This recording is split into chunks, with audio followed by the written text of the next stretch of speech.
பதுரலிய பிரதேச வைத்தியசாலை மூடப்பட்டமைக்கு எதிர்ப்பு தெரிவித்து நேற்று பிற்பகல் ஆரம்பிக்கப்பட்ட சாகும் வரையிலான உண்ணாவிரத போராட்டம் இன்று 2வது நாளாகவும் முன்னெடுக்கப்பட்டது.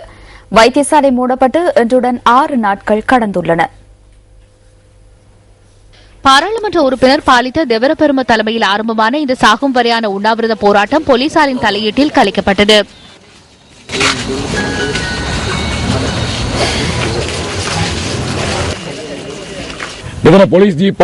ஐந்து வண்டிகள் வந்த போலீசார் மிருகங்களை போன்று இங்கிருந்த கருப்பு கொடிகளை கலட்டினர்.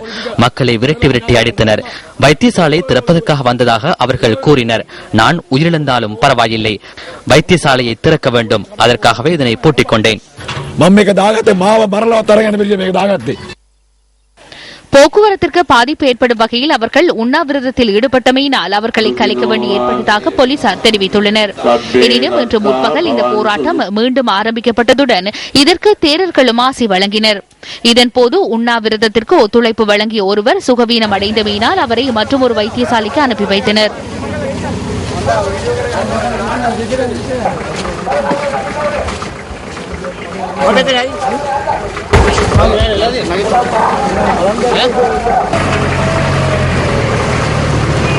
මෙතනට දවස් 5ක් යනකම් එක බලධාරියෙක් මෙතනට ඉදිරිපත් උනේ නැහැ. කෝ සෞඛ්‍ය ඇමතිවරු வைத்தியசாலை மூடப்பட்டமைக்கு எதிர்ப்பு தெரிவித்து பதுரலி நகரில் கடைகளும் இன்று மூடப்பட்டன.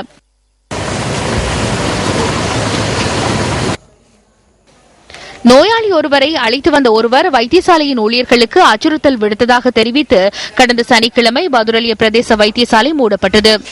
அதன் பின்னர் அங்கு தங்கியிருந்து சிகிச்சை பெற்று வந்த நோயாளிகள் களுத்துறை வைத்தியசாலைக்கு அனுப்பி வைக்கப்பட்டனர். தனக்கு எதிராக போலீஸ் நிலையத்தில் இதுவரை முறைப்பாடு செய்யப்படவில்லை என்று அச்சுறுத்தல் விடுத்ததாக கூறப்படும் நபர் எம்மிடம் தெரிவித்தார். 5 நாட்களாக மூடப்பட்டிருந்த பதுரலிய பிரதேச வைத்தியசாலையின் ஊழியர்கள் இன்று முற்பகல் தமது சீருடையுடன் சேவைக்கு சமூகம் அளித்திருந்தனர். எனினும் இன்று நோயாளிகளுக்கு சிகிச்சை வழங்கப்படவில்லை. பதுரலிய பிரதேச வைத்தியசாலையின் பாதுகாப்பை உறுதிப்படுத்தியுள்ளதாக போலீசார் கூறியுள்ள போதிலும் ஏன் வைத்தியசாலையை திறக்கவில்லை என்று அரசாங்க வைத்திய அதிகாரிகள் சங்கம் தெரிவிக்கின்றது.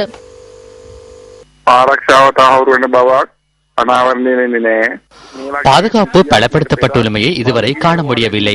இவ்வாறான ஒரு சம்பவம் இதற்கு முன்னர் பதகிரிய வைத்தியசாலையில் இடம்பெற்ற போது எமது வைத்தியர்களை மீண்டும் சேவைக்கு அனுப்பினோம். அவர்கள் கூறும் விதத்தில் போலீசாரின் பாதுகாப்பு தொடர்பில் திருப்தி அடைய முடியாது. எந்த ஒரு சந்தர்ப்பத்திலும் வைத்தியசாலையை மூடிவிட்டு மாவட்ட வைத்தியர் சென்றதில்லை.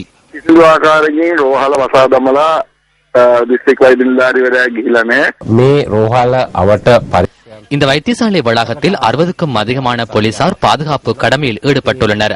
அவசர தேவைக்காக வாகனங்களையும் நிறுத்தி வைத்துள்ளோம். எந்த ஒரு சந்தர்ப்பத்திலும் பாதுகாப்பு வழங்க நாம் தயாராக உள்ளோம். அப்பாவி நோயாளிகளை கருத்தில் கொண்டு வைத்தியசாலையை திறக்குமாறு நாம் கேட்டுக்கொள்கின்றோம்.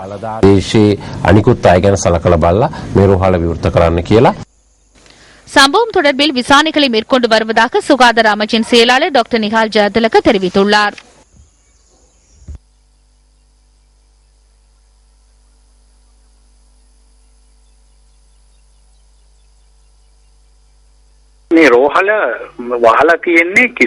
இந்த வைத்தியசாலை எவ்வித முன் அறிவித்தல்களும் இன்றி மூடப்பட்டுள்ளது. ஏதாவது அச்சுறுத்தல் இடம்பெற்றிருந்தால் அவ்வாறு அச்சுறுத்திய நபருக்கு எதிராக ஏதாவது முறைப்பாடு செய்யப்பட்டுள்ளதா? அவ்வாறு முறைப்பாடு செய்தால் போலீசாருக்கு சட்ட ரீதியாக நடவடிக்கை எடுக்க முடியும். வைத்தியர்கள் ஏன் இவ்வாறான செயற்பாட்டை செய்கிறார்கள் என எனக்கு புரியவில்லை. வைத்தியசாலை 6 நாளாக மூடப்பட்டுள்ளதால் அப்பாவி மக்கள் பாதிக்கப்பட்டுள்ளதுடன் இது பாவப்பட்ட செயலாகும். வைத்தியர்கள் பாதுகாப்பு இல்லை என்று சொன்னால் அது பற்றி பரிசீலிக்க முடியும். வைத்தியசாலை சட்டத்திற்கு முரணான விதத்தில் மூடப்பட்டுள்ளது. ஏன் வைத்தியசாலையை இவர்களுக்கு திறக்க முடியாது? அரசியல்வாதிகள் என்ற ரீதியில் நாங்கள் முடிந்தளவு ஒத்துழைப்பு தருகின்றோம். இவ்வாறான செயற்பாடுகளுக்கு இடமளிக்கப்பட மாட்டாது.